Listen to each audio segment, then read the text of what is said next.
Hello and welcome to another video, another episode, or whatever you guys want to call it, of Coffee and Stocks. In today's video, we're gonna quickly talk about Workhorse, right? Because Workhorse is one of our favorite stocks. Am I right? Yes. Okay. So before we get started, how about we get some coffee? All right. So I just want to get one thing straight: that I'm not a financial advisor, so please do not take my words as advice. Don't forget to drop a like on this video as well as a subscribe, because honestly it goes a long way in supporting the channel. Don't forget to click on that subscribe button, guys, because that is super important, and it motivates me to just keep doing more and more of these videos. All right, so Workhorse currently going for $23.77. Not bad, you know. It's still down 1.78% for the day.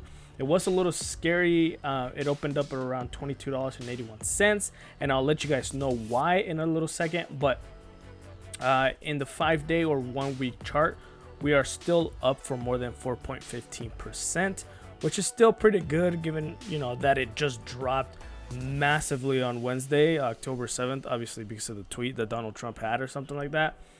So that was a little scary. In the 1 month chart, we are up 0.64%. We were going up like crazy for more than 29% around the first week of September, and then we just had that bloody week. So then it sold off for another 26%, but then it easily came back up 27%. Now, a lot of people are still under the impression that that Workhorse is gonna get the USPS contract, and myself, I also want that to happen, but obviously we're gonna have to wait a little bit more. Don't panic, don't sell like crazy. I believe it will happen. Now let's see why it dropped off a little bit, or why it opened super low. And it's because there was a report of a short seller who said that the USPS contract was most likely not gonna happen. Now, if you guys know what a short seller is that they are betting that the stock will drop. So it is to their benefit if the stock drops. So what would they do?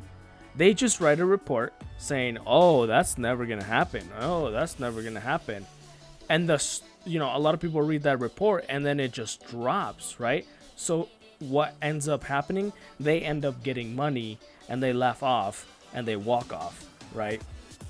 But anyways, Workhorse shrugs off short seller reports allegations, right? So Workhorse Inc. recovered from an early dip after a short seller published a report accusing the startup electric vehicle manufacturer of misleading investors, and allegedly it's unlikely to win a key contract to supply postal trucks. The report, published Thursday by Fuzzy Panda Research, a firm that owns a short position in the company's stock and may stand to gain from a decline in the share price. Remember, I said that. So alleges Workhorse postal truck prototypes were plagued with problems and exceeded maximum cost guidelines. It also claims a postal driver was injured when a parking brake failed in one of Workhorse's prototypes. It's a prototype, guys. Relax. Now, Workhorse is among the final contenders for a USPS contract service for fleet next generation delivery trucks that could be worth as much as $6.3 billion after some 163,000 postal trucks currently in service phase out. Workhorse declined to comment on the report. USPS spokeswoman said it could not comment on the contract or bidding process. So obviously it's an ongoing situation, right? Which is benefit for us because they are still in talks of it. Nikola Corp, another electric start, blah blah blah. We don't care about Nikola right now because they're crazy. Fuzzy Panda's report cited information from investigators they sent to 2 Workhorse facilities in September and anonymous sources, including one that it claimed was intimately familiar with the postal contracting process and Workhorse bid. They're crazy. 100% thing, they are crazy, right? There's no way they're not gonna get this contract. Mind, they're not gonna get the full entire contract, but they might get 50 to, I don't know, 75% of the contract, which is still pretty good for every single investor the contract has, right? Now, one thing that came out, and obviously I'm pretty late to this, is Romero Power Technologies, right? Romero Power Technology advanced battery for electric vehicle with highest energy density, right? Lead the way in e-mobility with lightweight and efficient batteries. Our space-saving pack designs, proprietary thermal management, and smart built-in Gen 2 distributed battery management system (BMS) combined to give you next level range, performance, and durability. Not only is it environmentally responsible, we've made it cost effective. Now that's pretty cool, right? So they focus solely on making batteries and power technology, right? So they're not in the industry of making EV vehicles. They're not into making trucks or anything. They solely focus on making the batteries. Now the thing that I want to talk about is in their energy tech investor presentation, which they mentioned one of our companies, right? If we go down, where am I at? If we go down, they founded in 2016 by former leaders of Tesla, SpaceX, Amazon, Apple, and Samsung. So a lot of people got together and they, came and made this business. Around 100 dedicated employees. Revenue by 2023 should be around $765 million, which is great. And then in 2024, it should have around $1.2 billion in revenue, and then $1.6 billion in revenue by 2025. Now, one of the things that really got me excited, one, is that they used, on the right here, Romero Power of Glance continued, medium duty short haul trucks. They have the USPS truck right there, right? But if you guys know, this USPS truck is an actual prototype of Workhorse. Now you get super excited, right? So Romero solves the key challenges of electrification, and guess who's in it? Workhorse. I mean, yes, I understand that Oshkosh is still there. That's why I say that, Workhorse is gonna get the contract, but not maybe, they're not gonna get the whole entire contract. Not 100%, but around 50 to 75%. It's more doable, right? So key barriers that they have: safety, high program development cost, efficiency versus traditional internal combustion engines. Because don't forget the current USPS contract. USPS trucks just combust out of nowhere. Greenhouse emission is a better production and recycling of batteries.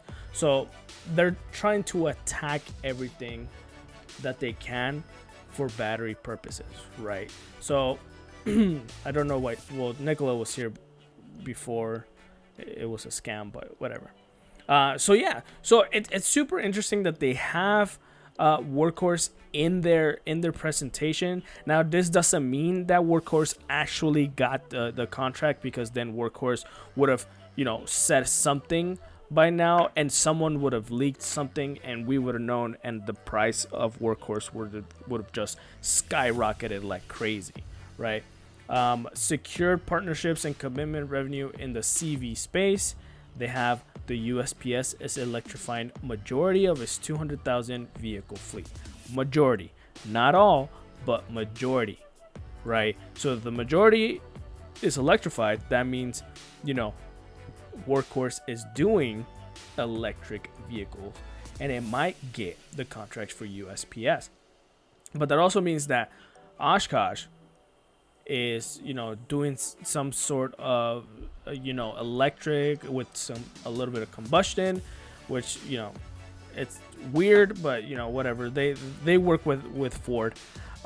So this is super interesting to see. I will have this link down below if you guys want to see the whole entire presentation. But it's pretty interesting that Romero Power has Workhorse in their investor presentation. They have a secure partnership with USPS. So it's kind of like you can kind of start putting the pieces together in order to, you know, kind of motivate you to do a long-term play with the Workhorse stock. Now it has been selling off a little bit. You know, it went up around 2.2 10% whatever today, but then it has been selling off around 5.65%. But I honestly think, guys, that this is a long-term play. $23.77. It's not much. If you haven't bought into it yet, just, you know, you can get it for around this price. We've hit $25 before. We've hit $26 before. It's not a big deal. We even hit $30 before. So I honestly think that we're able to reach those high points again. Don't be a short seller like Fuzzy, whatever they are. But don't be a short seller. Don't panic. And if it's going down a little bit, just like Hyliion was going, don't panic sell. This is a long-term play. Don't forget, every single one of you is smart. Do your own due diligence. Do your own homework before investing or before selling. Now, if you justify why you want to sell, okay, go ahead and do it, you know, but justify why you want to take that action, right? Anyways, that was today's video. Hopefully you guys liked it. Drop a comment below how many stocks you guys have a Workhorse. And don't forget to drop a like on this video as well as a subscribe.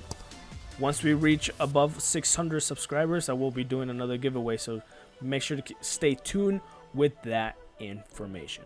But until next time, see you guys next time on Coffee and Stocks.